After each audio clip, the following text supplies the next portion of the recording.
नाही म्हणून त्याला भीती वाटते. वास्तविक पाहता मरण हे शरीराला आहे, आत्मा जो आहे तो कधी मरतच नाही. आणि जीवाचं खरं स्वरूप जे आहे ते आत्मा आहे, ब्रह्म आहे.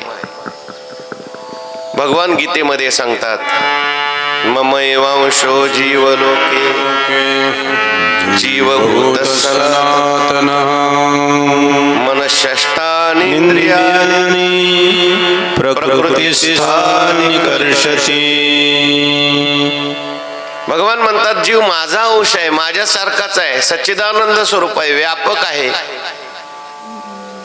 पण अज्ञानामुळे त्याने इंद्रियांशी तादात्म्य केलं, देहाशी तादात्म्य केलं. प्रकृतिस्थानी इंद्रियानी कर्षती म्हटलेले आहे. आणि म्हणून तो सुखी झाला, दुःखी झाला, त्याला जन्मावं लागतं, मरावं लागतं.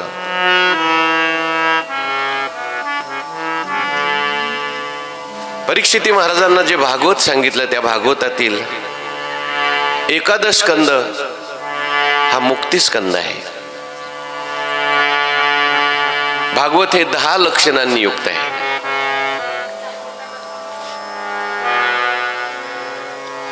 दहा लक्षणाचा विचार सांगितलेला आहे. ज्या पुराणामध्ये 10 लक्षणं असतात त्याला महापुराण असं म्हणतात. भागवत हे महापुराण आहे. कोणती कोणती 10 लक्षणं? अत्र सर्गो विसर्गश्च स्थानं पोषणमूतयः मन्वन्तरेशानुकथा निरोधो मुक्तिराश्रयः. सर्ग, विसर्ग, स्थान, पोषण, ऊती, मन्वंतर, ईशानुकथा, निरोध, मुक्ती आणि आश्रय. या सगळ्या लक्षणांचा विचार कशा करताय? मुक्ती करताय, मोक्षा करताय. मुक्ती म्हणजे काय?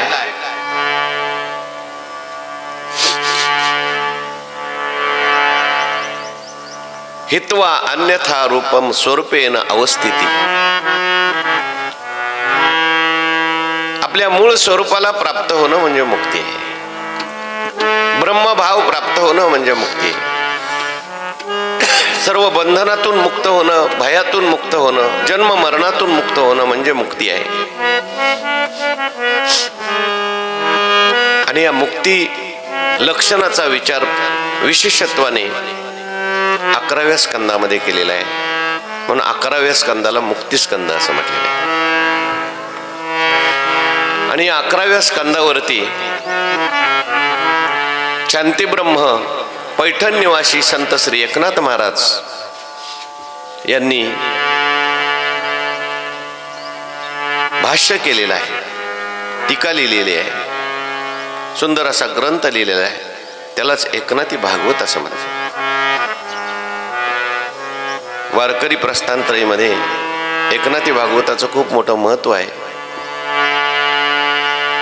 जो ग्रंथ साक्षात गंगा मातेने ज्याचा गौरव केलेला आहे, काशीतील सर्व विद्वानांनी विद्वत मान्य असा हा ग्रंथ आहे.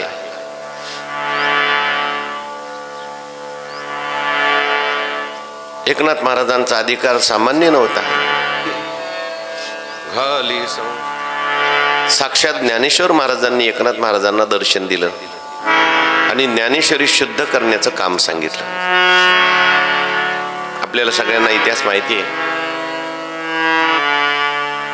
ज्ञानेश्वर महाराज एकनाथ महाराजांच्या स्वप्नात गेले आणि स्वप्नात जाऊन सांगितलं की आजान वृक्षाची मुळी माझ्या कंठाला लागलेली आहे, तेवढी तुम्ही येऊन काढा. निमित्त आजान वृक्षाच्या मुळीचं होतं, पण ज्ञानेश्वरी द्यायची होती आणि शुद्ध करायला, बाहेरची ज्ञानेश्वरी शुद्ध करायला लावायची होती. एकनाथ महाराज त्या ठिकाणी आळंदीला गेले. त्या काळचे आळंदी सगळं जंगल होतं.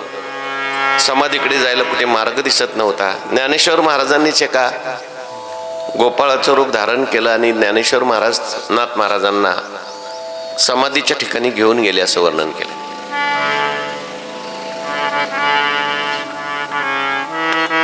ज्ञानेश्वर महाराजांचं नाथ महाराजांना झालेलं दर्शन, त्याचा उल्लेख नाथ महाराजांनी केलाय. दिव्य तेज पुंज मदनाचा पुतळा, दिव्य तेज पुंज मदनाचा पुतळा, परब्रह्म केवळा बोलतसे. ज्ञानेश्वर महाराजांचं दर्शन ज्यांना झालेलं आहे, ज्ञानेश्वरी ज्यांनी शुद्ध केलेली आहे, साक्षात ज्ञानेश्वर महाराजांनी वाणी होऊन तिथे त्यांना सामुग्री आणून दिली आणि त्यांच्या भोजनाची व्यवस्था केली, असे एकनाथ महाराज. तुम्हाला आम्हाला ज्ञानेश्वरी कळावी, भागवत कळावं म्हणून त्यांनी भागवतावर एक प्राकृत टीका लिहिलेली.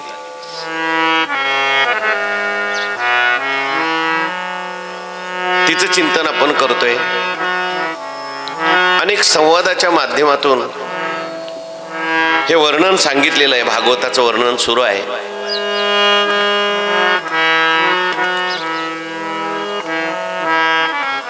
आपण काल पाहिलं नारद महर्षींचा आणि वसुदेवाचा संवाद आहे. वसुदेवांनी नारद महर्षींना जे काही प्रश्न विचारले भागवत धर्माविषयी, त्याचं उत्तर देण्याकरता म्हणून नारद महर्षी जनक महाराज आणि नवयोगेश्वर यांचा संवाद सांगतात. जनक महाराजांच्या नगरीमध्ये हे नवयोगेश्वर आलेले आहेत. कवीर हरि अंतरिक्ष प्रबुद्ध पिप्पलायन, अविरहोत्र अथ द्रुमिल चमसकर भाजन.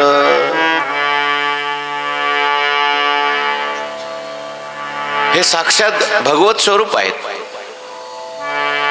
दिव्य तेजपुंज असं त्यांचं स्वरूप आहे, विग्रह आहे. त्यांना पाहिल्याबरोबर जनक महाराजांना आनंद झाला.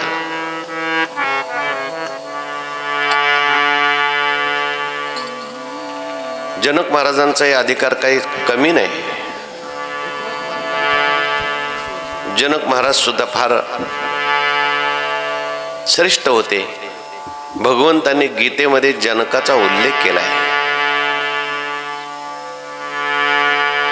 कर्मण्येव हि संसिद्धी मास्थिता जनकादया, लोकसंग्रहमेवापि संपश्यन् कर्तुमर्हसि. निवृत्ती कुठे गेला? इकडे बसणार. भगवान परमात्मा म्हणतात, देख पा जनकाधिक कर्म जात आशेक, न सांडिता मोक्ष सुख पावते झाले. कर्म करत करतच मोक्ष सुख त्यांनी प्राप्त करून घेतलं. मोक्ष सुख प्राप्त करून कर्म केलं.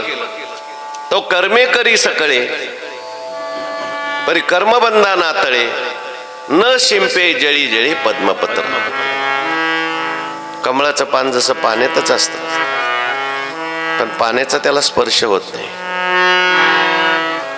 तसं जनक महाराज संसारात होते. जनक महाराज कर्म करत होते, पण कर्म करत असताना कर्मापासून ते अलिप्त होते.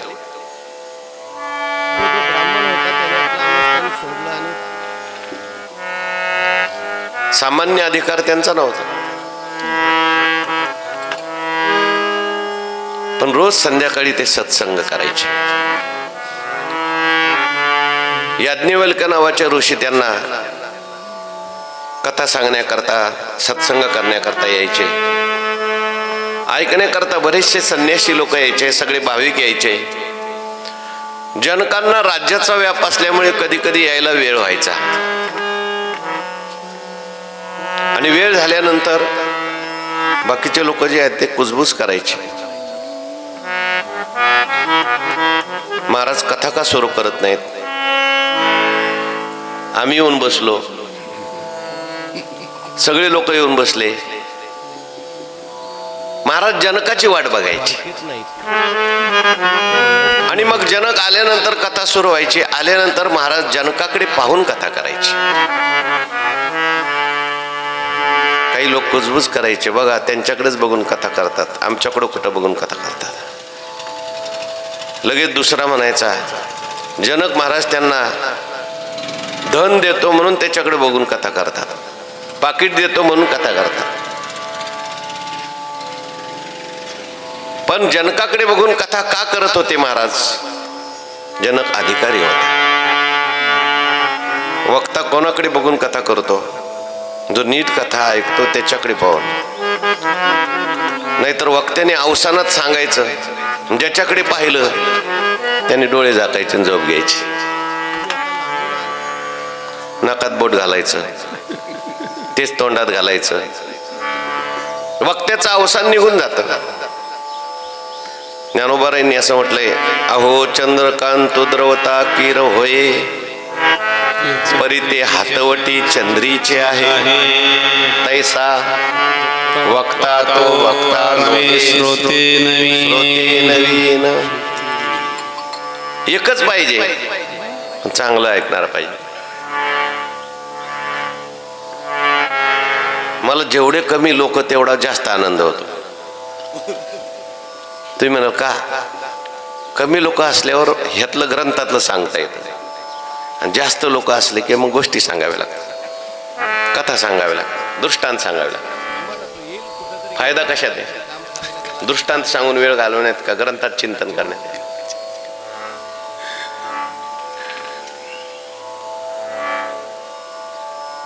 परंतु वक्त्याला जे स्फुरण येत असतं ते श्रोत्यामुळे येत असतं. चांगले श्रोते, एक श्रोता जरी असला चांगला पाहिजे, फक्त नीट लक्ष देऊन ऐकणार.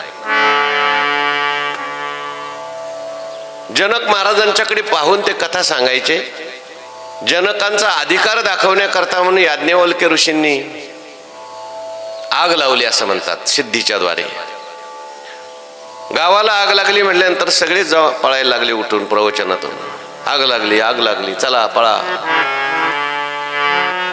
जनक महाराज तसेच बसून राहिले. आग मंडपाजवळ आली, आग जनक महाराजांच्या पायाला लागली. सगळे निघून गेले होते. जनकाला याज्ञवल्क्यांनी विचारलं, अरे जनका, प्रवचन चालू ठेवायचं का बंद करायचं? आग आलेली आहे, आग लागलेली आहे, सगळे उठून गेलेले आहेत, आग जळत जळत तुझ्या पायाजवळ आलेली आहे. ते जनक महाराज म्हटले, प्रवचन बंद करू नका. आग जरी आली, मला जरी जाळलं ना तरी माझं काहीच जळत नाही, प्रवचन चालूच ठेवा. मिथिलायाम प्रदीप्तायाम नमे दह्यति किंचन. सगळी मिथिला जळली, माझं शरीर जळलं तरी मी जळत नाही, कारण मी शरीर नाही. मी कोण आहे?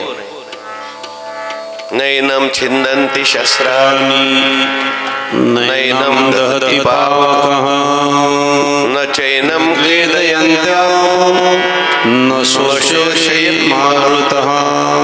मी आत्मा आहे, आणि आत्मा शस्त्राने तोडला जात नाही, अग्नीने जाळला जात नाही. आत्मा कधी मरत नाही.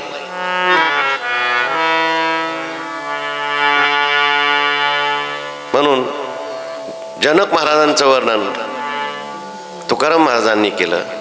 सत्यवादी करी संसार सत्यवादी